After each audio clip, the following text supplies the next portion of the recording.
ഏവർക്കും സ്നേഹവന്ദനം. ക്രിസ്മസിൻ്റെ ആയിട്ടുള്ള എല്ലാ ഭാവങ്ങളും അനുഗ്രഹങ്ങളും നിങ്ങൾക്ക് നേരുന്നതോടൊപ്പം തന്നെ എന്താണ് യഥാർത്ഥത്തിൽ ക്രിസ്മസ് എന്നുള്ളതിനെക്കുറിച്ച് വലിയ തെറ്റിദ്ധാരണയുള്ള ഈ ലോകത്തിൽ നമുക്ക് യഥാർത്ഥത്തിൽ ക്രിസ്മസിനെ കുറിച്ചുള്ള ചില വസ്തുതകളെ കൃത്യമായി വചനത്തിൻ്റെ അടിസ്ഥാനത്തിൽ മനസ്സിലാക്കാൻ ശ്രമിക്കാം എന്ന് ആഗ്രഹിക്കുകയാണ്. നമുക്കറിയാവുന്ന പോലെ യേശുക്രിസ്തുവിൻ്റെ ഭൂതലത്തിലേക്കുള്ള വരവിനെക്കുറിച്ച് വിളംബരം ചെയ്തത് മനുഷ്യരാരും ആയിരുന്നില്ല, മറിച്ച് പിതാവായ ദൈവമായിരുന്നു. ഉൽപ്പത്തി പുസ്തകം 3-ാം അധ്യായം, അതായത് ബൈബിളിലെ ആദ്യത്തെ പുസ്തകമാണ് ഉൽപ്പത്തി പുസ്തകം. അതിൻ്റെ 3-ാമത്തെ അധ്യായത്തിൻ്റെ 15-ാം വാക്യത്തിൽ വളരെ കൃത്യമായിട്ട് പറയുന്നുണ്ട് യേശുവിൻ്റെ ഈ ലോകത്തിലേക്കുള്ള വരവിനെക്കുറിച്ച്. അത് യേശു കർത്താവ് ജനിക്കുന്നതിന് സഹസ്രാബ്ദങ്ങൾക്ക് അല്ലെങ്കിൽ ഒരുപാട് നൂറ്റാണ്ടുകൾക്ക് മുമ്പുള്ള ആദ്യത്തെ പ്രതികരണമാണ്. അതിൻ്റെ പൂർത്തീകരണമായിട്ട് വിശുദ്ധ ബൈബിളിൽ തന്നെ പുതിയ നിയമ ഭാഗത്ത് ഗലാത്യ ലേഖനം 4-ാം അധ്യായത്തിൽ അതിൻ്റെ സമയമായപ്പോൾ, കാലത്തിൻ്റെ തികവായപ്പോൾ സ്ത്രീയുടെ സന്തതിയായിട്ട് ക്രിസ്തു ജാതം ചെയ്തു എന്ന് കാണും. അപ്പോൾ ക്രിസ്മസിൻ്റെ മഹത്വം കൃത്യമായിട്ട് വെളിപ്പെടുത്തുന്നത് വിശുദ്ധ ബൈബിളാണ്. ഒന്നാമതായിട്ട് യേശുവിൻ്റെ ഭൂതലത്തിലേക്കുള്ള പ്രയാണത്തിൻ്റെ അനിവാര്യതയും ക്രിസ്തുമസിൻ്റെ ഉദ്ദേശവും ആദിമ മനുഷ്യനായിരുന്ന ആദം ഹവ്വ ദമ്പതികളോടായിരുന്നു പിതാവായ ദൈവം പ്രഖ്യാപിച്ചത് എന്നുള്ളത് നമ്മൾ മറന്നു പോകരുത്. മറ്റൊരു വാക്കിൽ പറഞ്ഞാൽ, ലോകത്തിലെ ആദ്യ സുവിശേഷകൻ, ആദ്യമായിട്ട് സുവിശേഷം പ്രസംഗിച്ചത് പിതാവായ ദൈവമായിരുന്നു. ആദ്യ സുവിശേഷ പ്രസംഗം നടത്തപ്പെട്ടത് ഏദൻ തോട്ടത്തിലായിരുന്നു. ആദ്യ സത്യസുവിശേഷ സന്ദേശം അതെന്തായിരുന്നു എന്ന് ചോദിച്ചാൽ യേശു ക്രിസ്തുവായിരുന്നു. ആ സുവിശേഷ സന്ദേശത്തിൽ അന്തർലീനമായിരുന്നത് മനുഷ്യരക്ഷയ്ക്ക് ആവശ്യമായ രക്ഷകന്റെ ബലിയെക്കുറിച്ച് അഥവാ യാഗത്തെക്കുറിച്ചായിരുന്നു എന്നതും രക്ഷകൻ അർപ്പണം ചെയ്യുന്ന രക്ഷാപദ്ധതിയുമായിരുന്നു. ഈ രക്ഷിതാവിൻ്റെ രക്ഷാപ്രവർത്തനത്തെ ഒറ്റ വാക്കിൽ പിതാവായ ദൈവം പ്രഘോഷിച്ചതാണ് പിന്നീട് പ്രവാചകന്മാരും രാജാക്കന്മാരും പുരോഹിതന്മാരും വളരെ കൃത്യമായിട്ട് തങ്ങളുടെ പ്രവചന ഗ്രന്ഥങ്ങളുടെയും പ്രഭാഷണങ്ങളുടെയും പ്രാർത്ഥനാ രീതികളുടെയും ലോകത്താകമാനം പ്രഘോഷിച്ചത്. കാരണം ഈ രക്ഷകന്റെ ഭൂതലത്തിലേക്കുള്ള പ്രയാണം അത്ര നിസ്സാരമായിരുന്നില്ല. ഒരു ജാതിക്കോ ഒരു വർഗത്തിനോ വേണ്ടി ഉള്ളതായിരുന്നില്ല, മറിച്ച് ത്രികാലങ്ങളിലും ജീവിക്കുന്നവർക്കും സർവഭാഷക്കാർക്കും വംശക്കാർക്കും മതക്കാർക്കും അനിവാര്യമായിട്ടുള്ളതായിരുന്നു. മാത്രവുമല്ല, ദൈവം ആരാണെന്നും ഈ ദൈവത്തിൻ്റെ നേച്ചർ അഥവാ സത്ത, സ്വഭാവം എല്ലാം വെളിപ്പെടുത്തപ്പെട്ട ഒരു ക്രിസ്മസ് സന്ദേശമാണ് ഏദൻ തോട്ടത്തിൽ പിതാവായ ദൈവത്തിൽ നിന്നും പുറപ്പെട്ട ആദ്യത്തെ സന്ദേശം. അപ്പോൾ ക്രിസ്മസ് എന്നാൽ എന്താണ് എന്നും കൂടെ നമ്മൾ അറിയണം. ക്രിസ്തോസ്, മാസെ എന്ന രണ്ട് വ്യത്യസ്ത ഭാഷകളിലെ വാക്കുകൾ കൂടി ചേർന്നുണ്ടായ ഒറ്റ പദമാണ് ക്രിസ്തോസ് അല്ലെങ്കിൽ ക്രിസ്മസ്.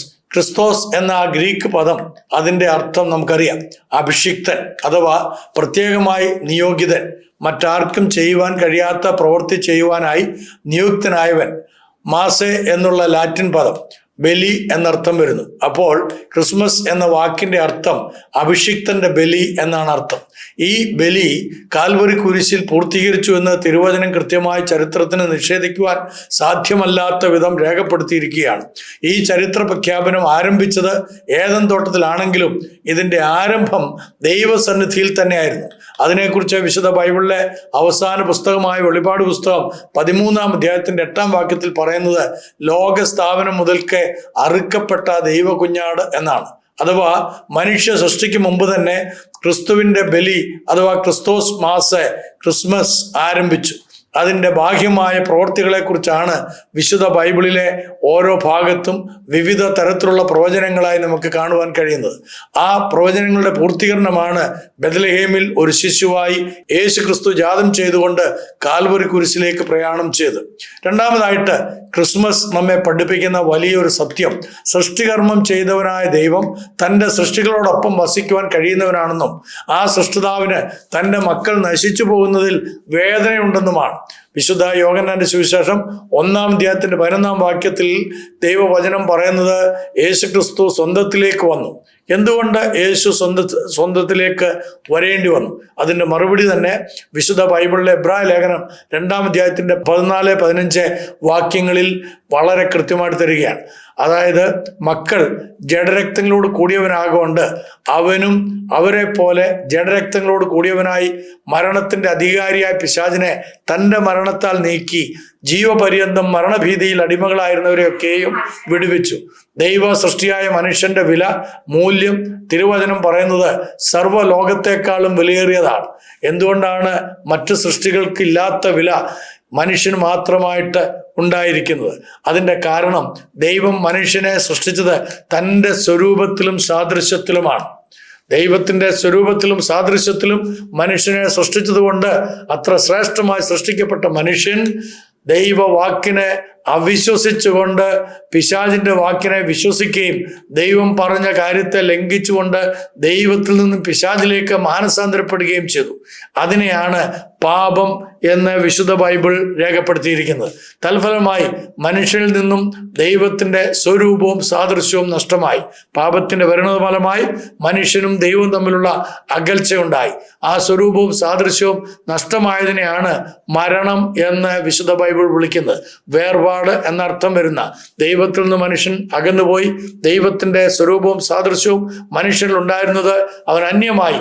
അതിനെയാണ് പാപം, ആ പാപത്തിന്റെ ഫലമായിട്ടുള്ള മരണം എന്ന് നമ്മൾ ദൈവവചനത്തിന്റെ അടിസ്ഥാനത്തിൽ കാണുന്നത്. വിശുദ്ധ ബൈബിളില് റോമാലേഖനം എന്ന് പറയുന്ന ഒരു ഭാഗമുണ്ട്. അതിൽ 5-ാം അധ്യായത്തിന്റെ 12-ാം വാക്യത്തിൽ ഇങ്ങനെയാണ് പറയുന്നത്: ഏക മനുഷ്യനാൽ പാപവും പാപത്താൽ മരണവും ലോകത്തിൽ കടന്നു. ഇങ്ങനെ എല്ലാവരും പാപം ചെയ്താൽ മരണം സകല മനുഷ്യരിലും പരന്നിരിക്കുന്നു. അപ്പൊ മനുഷ്യനിൽ വാഴുന്ന ഈ പാപത്തിന്റെയും അതിൻ്റെ പരിണതഫലമായ മരണത്തിന്റെയും അധികാരത്തിൽ നിന്നും ഒരു മതതത്വ സംഹിതകൾക്കോ ആത്മീക യാത്രകൾ കൊണ്ടോ പുണ്യ തീർത്ഥാടനങ്ങൾ കൊണ്ടോ മതഭക്തി കൊണ്ടോ നോമ്പാചാരങ്ങൾ കൊണ്ടോ പുണ്യപ്രവൃത്തികൾ കൊണ്ടോ രക്ഷപ്പെടാൻ സാധ്യമല്ലാത്തതിനാൽ സൃഷ്ടിതാവായ ആത്മാവായ ദൈവം തന്നിൽ തന്നെ എടുത്ത തീരുമാനമാണ് ദൈവതൃത്വത്തിൽ രണ്ടാമനായ പുത്രനായ ദൈവത്തെ ജഡാവതാരത്തോടുകൂടി മനുഷ്യന്റെ പാപത്തിനും മരണത്തിനും പരിഹാരമായി മനുഷ്യന് വേണ്ടി അയക്കുക എന്നുള്ളത്. ആ അയക്കപ്പെട്ടവനാണ് മശിഹാ തമ്പുരാൻ അഥവാ യേശു ക്രിസ്തു. വിശുദ്ധ ബൈബിളില് തിമോത്തിയോസിന് എഴുതിയ 1-ാം ലേഖനം അതിന്റെ 1-ാം അധ്യായത്തിന്റെ 15-ാം വാക്യത്തിൽ "This is a faithful saying and worthy of all acceptation that Christ Jesus came into the world to save sinners. So the message of Christmas is salvation for all human beings." ഇത് വളരെ യോഗ്യമായിട്ടുള്ളൊരു വചനമാണ്. എന്താണത്? യേശു ക്രിസ്തു പാപികളെ രക്ഷിപ്പാൻ ലോകത്തിൽ വന്നു എന്നുള്ളത് വിശ്വാസവും എല്ലാവരും അംഗീകരിപ്പാൻ യോഗ്യമായ വചനമാണ്. അതാണ് ഒരു വലിയ സന്തോഷ വാർത്തയായിട്ട് നമ്മളോട് വിശുദ്ധ ലൂക്കോസിന്റെ സുവിശേഷം 2-ാം അധ്യായത്തിൽ 10-ാം വാക്യത്തില് വളരെ കൃത്യമായി ദൂതവൃന്ദങ്ങൾ അറിയിക്കുന്നത്. അവര് പറയുന്നത് ഇങ്ങനെയാണ്: ദൂതൻ അവരോട് ഭയപ്പെടേണ്ട, സർവ്വജനത്തിനും ഉണ്ടാകുവാനുള്ള ഒരു മഹാസന്തോഷം ഞാൻ നിങ്ങളോട് സുവിശേഷിക്കുന്നു. കർത്താവായ ക്രിസ്തു എന്ന രക്ഷിതാവ് ഇന്ന് നിങ്ങൾക്കായി ജാതം ചെയ്തിരിക്കുന്നു. ക്രിസ്തുവിന്റെ പിറവി മനുഷ്യവർഗത്തിന് നഷ്ടമായ ദൈവസ്വരൂപവും സാദൃശ്യവും അവർക്ക് മടക്കി കിട്ടുവാനുള്ളതാണെന്ന് ആ വലിയ സന്തോഷ വാർത്തയിൽ മനുഷ്യനോട് ദൂതവൃന്ദങ്ങൾ പറയുകയാണ്. കാരണം ക്രിസ്തുവിനെ കൂടാതെ രക്ഷ ഇല്ല മനുഷ്യർക്ക്. ഈ ക്രിസ്തു ആണ്, യേശു ക്രിസ്തു മാത്രമാണ് ഏക രക്ഷിതാവ്. മാത്രമല്ല, ഈ യേശു ക്രിസ്തു രക്ഷിതാവാണെന്നത് കൊണ്ട് ജീവപര്യന്തം മരണഭീതിയിൽ കഴിയേണ്ടതില്ലെന്നും നിത്യരക്ഷ യേശു ക്രിസ്തുവിനാൽ ലഭിക്കുമെന്നതും ആനന്ദകരമാണ്. മാത്രമല്ല, ക്രിസ്മസ് നൽകുന്ന മഹത്തായ രക്ഷ, മനുഷ്യന് നിത്യജീവൻ, ദൈവത്തോടു കൂടെയുള്ള വാസം, ഇതെല്ലാം സൗജന്യമായി നൽകുന്നു എന്നുള്ളതാണ്. നമ്മൾക്കാർക്കും വില കൊടുത്തോ ഏതെങ്കിലും തരത്തിൽ എന്തെങ്കിലും കാഴ്ചകളോ നേർച്ചകളോ കൊടുത്തോ ലഭ്യമാകുന്നതല്ല, മറിച്ച് ഇത് ദൈവം നമുക്ക് സൗജന്യമായി തരുന്നതാണ്. വിശ്വാസത്താൽ നമുക്കത് സ്വീകരിക്കാവുന്നതാണ്. ഈ രക്ഷിതാവിന്റെ ജന്മവുമായി അഥവാ ക്രിസ്തുമസുമായി ബന്ധപ്പെട്ട ചില കഥാപാത്രങ്ങൾ, അവരുടെ സവിശേഷതകൾ നമ്മുടെ സമകാലിക ജീവിതങ്ങളുമായി ബന്ധപ്പെട്ട് കിടക്കുന്നു എന്നുള്ളത് മറക്കണ്ട. അവർ ആരൊക്കെയാണെന്ന് വിശുദ്ധ ബൈബിൾ പറയുകയാണ്. വിശുദ്ധ ലൂക്കോസിന്റെ സുവിശേഷം 2-ാം അധ്യായത്തിന്റെ 15 മുതൽ ആട്ടിടയന്മാരെ കുറിച്ച് നമ്മൾ കാണുന്നു. അത് ഞാൻ മറ്റൊരു സന്ദർഭത്തിൽ വിവരിച്ച് പറയാവുന്നതാണ്. ഇന്ന് ഞാൻ വിശുദ്ധ മത്തായിയുടെ സുവിശേഷം 2-ാം അധ്യായത്തിന്റെ 1-ാം വാക്യത്തിൽ പറയുന്ന ദൂരദേശത്തു നിന്ന് വന്നതായിട്ടുള്ള വിദ്വാൻമാരെ കുറിച്ച് നിങ്ങളോട് സംസാരിക്കാൻ ആഗ്രഹിക്കുകയാണ്. അത് കൂടാതെ വേറെയും ധാരാളം കഥാപാത്രങ്ങൾ യേശുവിൻ്റെ ജനനവുമായിട്ട് ബന്ധപ്പെട്ട് കിടക്കുന്നുണ്ട്. അത് നമുക്ക് ഓരോന്നോരോന്നായിട്ട് പിന്നീട് ചിന്തിക്കാം. എന്നാൽ ഇന്ന് വിശുദ്ധ മത്തായിയുടെ സുവിശേഷം 2-ാം അധ്യായത്തിന്റെ 1-ാം വാക്യത്തിൽ പറയുന്ന കിഴക്ക് ദേശത്ത് നിന്ന് വന്ന വിദ്വാൻമാർ അവർ ആരായിരുന്നു എന്നുള്ള ചിന്തിക്കാം. എന്തുകൊണ്ട് അവർ യേശുവിൻ്റെ ജനനത്തെക്കുറിച്ച് അറിഞ്ഞ് ഇത്ര ദൂരത്ത് നിന്ന് വന്നു? അവർ എത്ര ആളുകളുണ്ടായിരുന്നു? അവർ കൊണ്ടുവന്ന വിശേഷപ്പെട്ട വസ്തുക്കളുടെ പൊരുൾ എന്താണ്? ഈ കാര്യങ്ങളെക്കുറിച്ച് ചുരുക്കമായിട്ട് നിങ്ങളുമായിട്ട് പങ്കുവെക്കട്ടെ. ഈ വിദ്വാൻമാർ ആരായിരുന്നു എന്നുള്ള നമുക്ക് ചിന്തിക്കാം. ഇവർ ചരിത്ര പുരുഷന്മാർ ആയിരുന്നു എന്ന് ചരിത്ര ശാസ്ത്രത്തിന്റെ വീക്ഷണത്തിൽ നമുക്ക് വ്യക്തമാക്കാവുന്നതാണ്. കാരണം ഹേരോദാവ് എന്ന് പറയുന്ന ഒരു രാജാവിന്റെ കാലത്താണ് ഇവർ ജീവിച്ചിരുന്നത്. ഈ ഹേരോദാവ് ഏദോമേറ്റ് ആയിരുന്നു. റോമൻ ചക്രവർത്തിമാരായിരുന്ന അഗസ്റ്റസിന്റെയും ആന്റോണിയുടെയും കാലഘട്ടത്തിലായിരുന്നു ഈ ഹേരോദാവ് യഹൂദ്യ നാട് രാജാവായിട്ട് ഭരിക്കുന്നത്. അങ്ങനെയുള്ള ആ റോമൻ ചക്രവർത്തിമാരെ സീസർ എന്നായിരുന്നു പൊതുവെ വിളിച്ചിരുന്നത്. ഹെരോദാവിന്റെ ഭരണത്തിന്റെ 35-ാം വർഷത്തിലാണ് യേശു ക്രിസ്തു യഹൂദിയയിലെ ബേത്ലഹേമിൽ ജാതം ചെയ്തത്. അതുകൊണ്ട് തന്നെ നമ്മൾ ഒരു കാര്യം ഓർക്കണം, യേശുവിന്റെ ജനനം എന്ന് പറയുന്നത് ഒരു ചരിത്ര യാഥാർത്ഥ്യമാണ്. ചരിത്രത്തിന് നിഷേധിക്കാൻ കഴിയാത്ത, ചരിത്ര താളുകളിൽ വളരെ കൃത്യമായി രൂപപ്പെടുത്തിയത് മാത്രമല്ല, ചരിത്രം ചമയ്ക്കപ്പെടുവാൻ തക്കോണം ഇടയായിത്തീർന്ന ഒരു ജനനമാണ് യേശുവിന്റെ ജനനം. അതിനെക്കുറിച്ച് വിശുദ്ധ ബൈബിളിൽ ആദിമ പുസ്തകമായിരിക്കുന്ന ഉൽപ്പത്തി പുസ്തകം 49:10 പറയുന്നത്, അവകാശമുള്ളവൻ വരുവോളം ചെങ്കോൽ നീങ്ങിപ്പോകയില്ല എന്ന പ്രവചന വാക്യം ഷീലോഹ് എന്ന ഗ്രീക്ക് പദം അവകാശമുള്ളവൻ എന്നതിന് ഉപയോഗിച്ചിരിക്കുന്നു. അതിന്റെ അർത്ഥം ഗിഫ്റ്റ് ഫ്രം ഗോഡ്, ദൈവത്തിൽ നിന്നുള്ള ദാനം, പീസ്ഫുൾ വൺ, സമാധാന പ്രഭുവായിട്ടുള്ളവൻ. അതാണ് മെസ്സിഹ എന്ന ടൈറ്റിൽ യേശുവിന് വരുവാനുള്ള കാരണം. അങ്ങനെയുള്ള ആ മശിഹായെ അന്വേഷിച്ച് വരുവാൻ ഈ വിദ്വാൻമാർ ആരായിരുന്നു എന്നുള്ളതാണ് നമ്മൾ പഠിക്കാൻ പോകുന്നത്. എന്തിനു വേണ്ടി ഇവർ ഇത്ര ദൂരം സഞ്ചരിച്ചു? മാഗോയ് എന്നാൽ പേർഷ്യക്കാരുടെ ഇടയിൽ ഉണ്ടായിരുന്ന തത്വജ്ഞാനികളും ശാസ്ത്രീയ വിഷയങ്ങൾ കൈകാര്യം ചെയ്തു പോന്നവരും വാനഗോള നിരീക്ഷണങ്ങൾ ശ്രേഷ്ഠരും പുരോഹിതന്മാരും പ്രവാചകന്മാരും രാജകീയ കുടുംബാംഗങ്ങളും അടങ്ങിയ ഒരു സമൂഹമായിരുന്നു. അവർ വിജാതിയരായിരുന്നു. ഇസ്രായേലിന്റെ പൊതു നന്മ പ്രതീക്ഷിച്ചവരോ ഇസ്രായേലുമായിട്ട് അടുപ്പമുള്ളവരോ ആയിരുന്നില്ല ഈ മാഗോയ്സ് അല്ലെങ്കിൽ ആ ദേശവാസികൾ. എങ്കിലും അവർ മശിഹായെ അന്വേഷിച്ചു വന്നു. വിശുദ്ധ മത്തായിയുടെ സുവിശേഷം 8-ാം അധ്യായത്തിന്റെ 11-12 വാക്യങ്ങളിൽ നമ്മുടെ കർത്താവ് ഇങ്ങനെ അരുളി ചെയ്തിട്ടുണ്ട്, കിഴക്ക് നിന്നും പടിഞ്ഞാറ് നിന്നും അനേകർ വന്ന് അബ്രഹാമിനോടും ഇസാക്കിനോടും യാക്കോബിനോടും കൂടെ പന്തിക്കിരിക്കും എന്ന ആ വലിയ വസ്തുത ഇവിടെ യാഥാർത്ഥ്യമാകുകയായിരുന്നു. രണ്ടാമതായിട്ട് ഇവരെ കുറിച്ച് പറയുമ്പോൾ അവർ സ്കോളേഴ്സ് ആയിരുന്നു. കലയിലും ഭരണത്തിലും നൈപുണ്യമാർന്നവരും വിജ്ഞാനികളുമായി ജീവിച്ച വ്യക്തികളാണിവർ. ആ ജ്ഞാനം അവരിൽ യേശു ക്രിസ്തുവിനെ കണ്ടെത്തുവാൻ ഇടയാക്കി. നമ്മളുടെയൊക്കെ ജീവിതത്തിൽ ജ്ഞാനം, അറിവ്, വിവേകം ഇതൊക്കെ ദൈവം തരുന്നത് സത്യദൈവത്തെ കണ്ടെത്തുവാനുള്ള വലിയ ഒരു മുഖാന്തരമായിട്ടാണെന്നുള്ളത് നാം മറക്കേണ്ട. മൂന്നാമതായിട്ട് അവർ കിഴക്കേ ദേശക്കാരായിരുന്നു. ആ കാലഘട്ടത്തിൽ Persia is called the land of the east. ഉൽപ്പത്തി പുസ്തകം 25-ാം അധ്യായത്തിന്റെ 6-ാം വാക്യത്തിൽ അബ്രഹാം പിതാവ് തൻ്റെ വെപ്പാട്ടികളുടെ മക്കളെ അയച്ച ദേശമായിരുന്നു കിഴക്കോട്ട്, കിഴക്കൻ ദേശത്തേക്ക്. അവർ ആചരിച്ചു പോകുന്ന മര്യാദ ഒരുപക്ഷെ അബ്രഹാമിൽ നിന്നും ലഭിച്ചതായിരിക്കും. യെശയ്യാ പ്രവാചകന്റെ പുസ്തകം 2-ാം അധ്യായത്തിന്റെ 6-ാം വാക്യത്തിൽ ഇങ്ങനെയാണ് വായിക്കുന്നത്, അവർ പൂർവ്വദേശക്കാരുടെ മര്യാദകളാൽ നിറഞ്ഞിരിക്കുന്നു എന്ന് യാക്കോബ് ഗ്രഹത്തെക്കുറിച്ച് പറയുമ്പോൾ കെതൂറയും ആഗാറും അബ്രഹാമിന്റെ ഭാര്യയും വെപ്പാട്ടിയുമായിരുന്നു എന്നുള്ളത് നമുക്കറിയാം. അവരിലുണ്ടായ മക്കളുടെ തലമുറക്കാർ പാർത്തിരുന്ന ദേശമായിരുന്നു പേർഷ്യയും അറബി രാജ്യങ്ങളും. അവർക്ക് അബ്രഹാം പിതാവ് അവകാശങ്ങൾ കൊടുത്തിരുന്നില്ല, ദാനങ്ങൾ മാത്രമേ കൊടുത്തിരുന്നുള്ളൂ. അവരോട് അബ്രഹാം പിതാവ് പറഞ്ഞു, തൻ്റെ അനുഗ്രഹത്തിന്റെ അവകാശിയായി ഇസാക്കിൽ നിന്നും വരുന്ന രക്ഷിതാവിൽ നിന്ന് നിങ്ങൾ അവകാശം വിശ്വാസത്താൽ വാങ്ങിക്കൊള്ളണം എന്നുള്ളത്. ആ ഒരു വലിയ വസ്തുത അവരുടെ ഉള്ളിൽ കടന്നതിൻ്റെ അടിസ്ഥാനത്തിൽ തലമുറകളായി ആഗ്രഹത്തോടെ കാത്തിരുന്നാണ് മശിഹായുടെ ജനനം. വിശുദ്ധ ബൈബിളിൽ ഗലാത്യ ലേഖനം 3-ാം അധ്യായത്തിന്റെ 14-ാം വാക്യത്തിൽ അബ്രഹാമിന്റെ അനുഗ്രഹം ക്രിസ്തുയേശുവിൽ ജാതികൾക്ക് വരേണ്ടതിന് നാം ആത്മാവെന്ന വാഗ്ദത്ത വിഷയം വിശ്വാസത്താൽ പ്രാപിക്കുവാൻ തന്നെ എന്ന് നമ്മൾ വായിക്കുന്നു. ഇത് ഉൽപ്പത്തി പുസ്തകം 22-ാം അധ്യായത്തിന്റെ 12-ാം വാക്യത്തിൽ അബ്രഹാമിന്റെ അനുസരണത്തിന്റെ ഫലമായി ഭൂമിയിലെ സകല ജാതികളെയും തൻ്റെ സന്തതി അഥവാ മശിഹ മുഖാന്തരം അനുഗ്രഹിക്കുമെന്നുള്ള വാഗ്ദത്തമാണ്. ഈ സ്വർഗീയ അനുഗ്രഹത്തെ അനുഭവിക്കുവാൻ തക്കോണം ക്രിസ്തു യേശു എന്നുള്ള വലിയ അനുഗ്രഹത്തെ സ്വർഗീയ പിതാവ് മനുഷ്യവർഗത്തിന് മുഴുവനായി തന്നു എന്നുള്ളതാണ് ഏറ്റവും ശ്രേഷ്ഠമായിട്ടുള്ള സംഭാവന ഈ ക്രിസ്മസ് നാളിൽ. വിശ്വാസത്താൽ മാത്രമേ ഏതൊരാൾക്കും ഇത് അനുഭവിക്കുവാൻ സാധ്യമാകൂ. അത് ലഭിക്കുന്നതിൻ്റെ ഏക മാർഗം, ഏക സത്യം, ഏക വഴി യേശു ക്രിസ്തുവിനെ കാണുക, അവനെ അനുഭവിക്കുക എന്നുള്ളതാണ്. അത് ഏത് ജാതിയിലും വംശത്തിലും കുലത്തിലുമുള്ളവർക്ക് നൽകുവാൻ ദൈവം തയ്യാറാണ്. അത് യേശു ക്രിസ്തുവിലൂടെ മാത്രമേ പിതാവായ ദൈവം വെച്ചിട്ടുള്ളൂ. അത് അറിയിക്കുന്നവരെ ഉപദ്രവിച്ചാലും നശിപ്പിക്കുവാൻ ശ്രമിച്ചാലും ആ നിത്യജീവൻ നഷ്ടമാകുന്നത് ഈ ഉപദ്രവിക്കുന്ന ആളുകൾക്ക് തന്നെയാണ്. കാരണം ഇത് സകല മനുഷ്യർക്കും വേണ്ടി ദൈവത്തിന്റെ പദ്ധതിയാണ്. അതറിഞ്ഞുകൊണ്ടാണ് മാഗോയികൾ യേശു ക്രിസ്തുവിന്റെ ജനനത്തെങ്കിൽ കിഴക്ക് നിന്ന് അത്രയും ദൂരം താണ്ടി നടന്ന് അവിടെ വരുവാൻ ഇടയായിത്തീർന്നത്. അവർക്ക് യേശുവിനെ കുറിച്ചുള്ള വാഗ്ദത്തങ്ങളും പ്രവചനങ്ങളും ലഭിച്ചവരായിരുന്നു എന്നുള്ളത് വാസ്തവമായിട്ടുള്ള കാര്യമാണ്. അതിന്റെ തെളിവെന്താണ്? വിശുദ്ധ ബൈബിളിൽ തന്നെ സംഖ്യാപുസ്തകം 22-ാം അധ്യായത്തിന്റെ 5-ാം വാക്യത്തിലും 24-ാം അധ്യായത്തിന്റെ 17 മുതലുള്ള വാക്യങ്ങളിലും ഞാൻ അവനെ കാണും, ഇപ്പോൾ അല്ലതാനും ഞാൻ അവനെ ദർശിക്കും, അടുത്തതല്ലതാനും.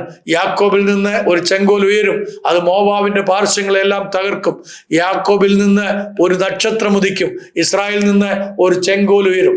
ഇസ്രായേലോ വീര്യം പ്രവർത്തിക്കും, യാക്കോബിൽ നിന്ന് ഒരുവൻ ഭരിക്കും. ഈ പ്രവചനങ്ങൾ ബിലിയാം എന്ന് പറയുന്ന കിഴക്കൻ ദേശമായ ഫെദോരിൽ പാർത്തിരുന്ന യഹൂദൻ അല്ലാത്ത ഒരു പ്രവാചകൻ പ്രവചിച്ച വാഗ്ദത്തങ്ങളുടെ തുടർച്ചയാണ്.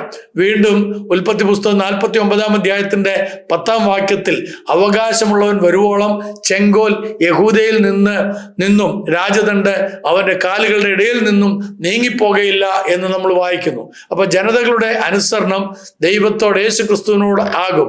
ഇത്രമാത്രം വ്യക്തത നൽകുന്ന അനുഗ്രഹങ്ങളും വാഗ്ദത്തങ്ങളും പ്രവചനങ്ങളും യേശു ക്രിസ്തുവിനെ കുറിച്ച് പൂർവ്വപിതാക്കന്മാർക്ക് ഉണ്ടായിരുന്നു.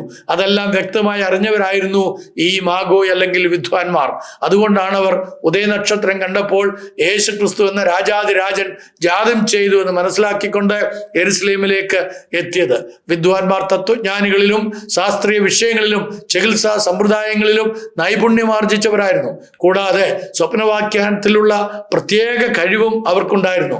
കാലക്രമേണ അവരിൽ ചിലരൊക്കെ തരം താണ പ്രവൃത്തികളിൽ ഏർപ്പെട്ടിരുന്നതിനാൽ അവരിലുള്ള വിശ്വാസം ജനങ്ങൾക്ക് കുറഞ്ഞിരുന്നു എന്നുള്ള സത്യം തന്നെയാണ്. അപ്പോസ്തല പ്രവൃത്തി 13-ാം അധ്യായത്തിന്റെ 6 മുതൽ 8 വരെയുള്ള വാക്യങ്ങളിൽ എലിമാസ് എന്ന മാന്ത്രികനെ കുറിച്ച് കാണുന്നുണ്ട്. ഇദ്ദേഹം യേശു ക്രിസ്തുവിന്റെ സുവിശേഷത്തിന് തടസ്സം നിന്നിട്ടുണ്ട്.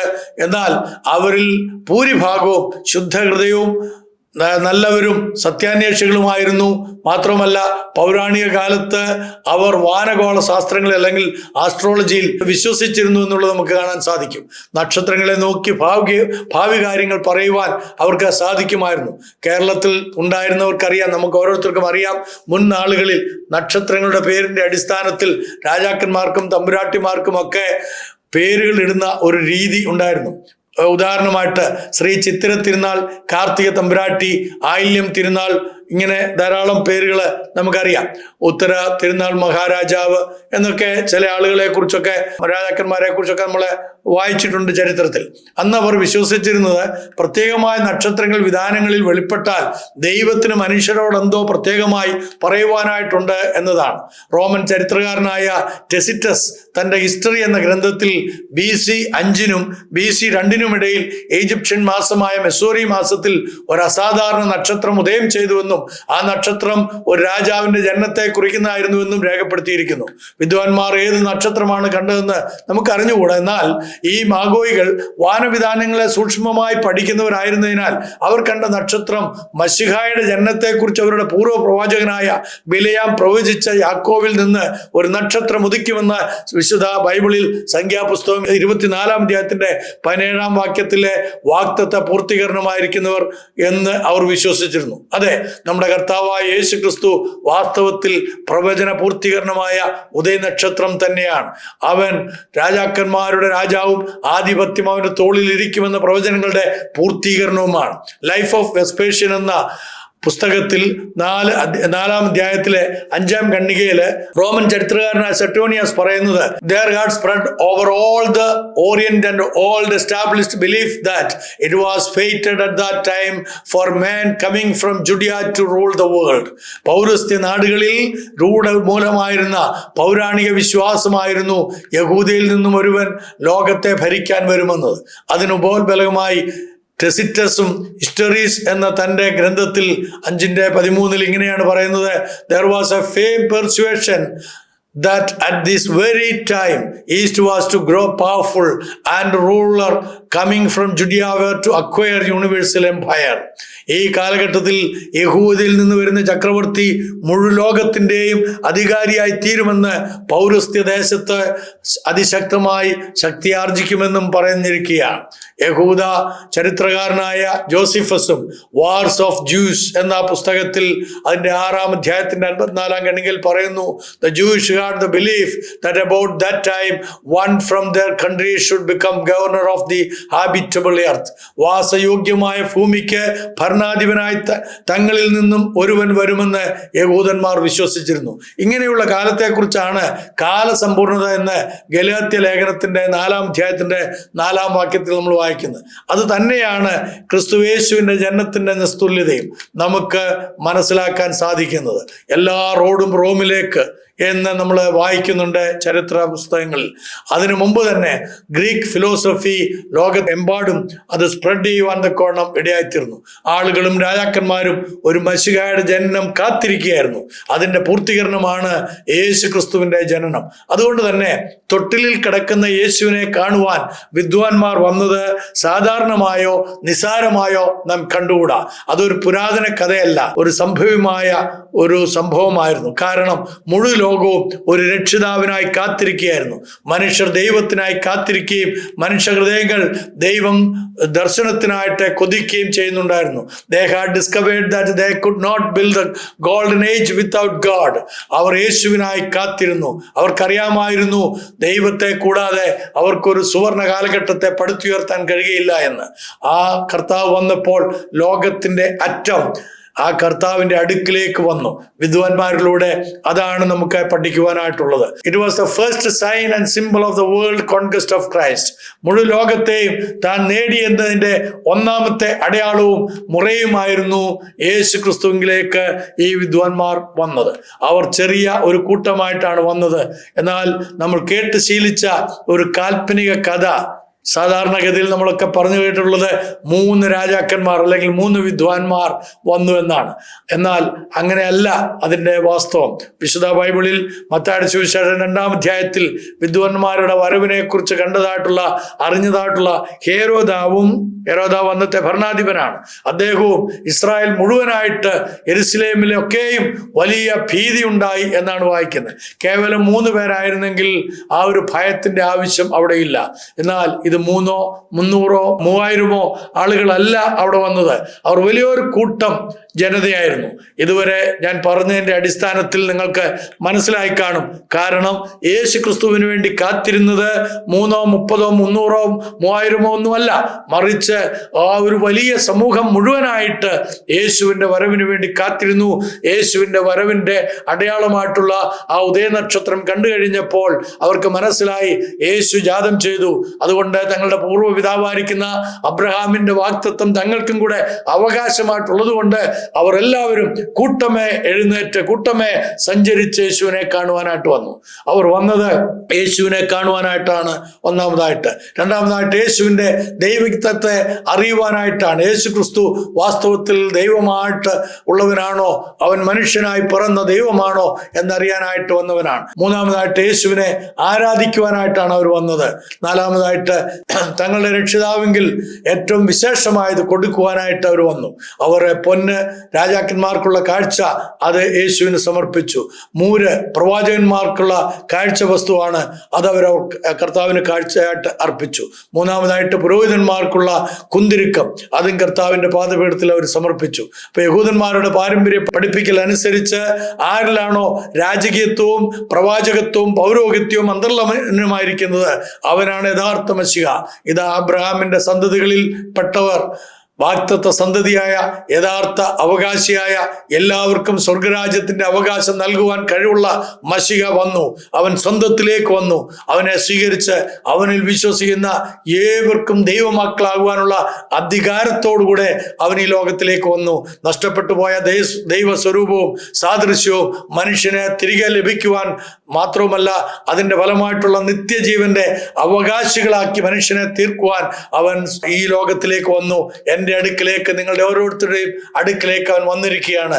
അവൻ ഇപ്പോൾ നമ്മുടെ അടുക്കിലേക്ക് വരുന്ന ഒരു ശിശുവായിട്ടല്ല, കാൽവറി കുരിശിൽ മരിച്ചടക്കപ്പെട്ട് ഉയർത്തെഴുന്ന രക്ഷിതാവായിട്ടാണ്.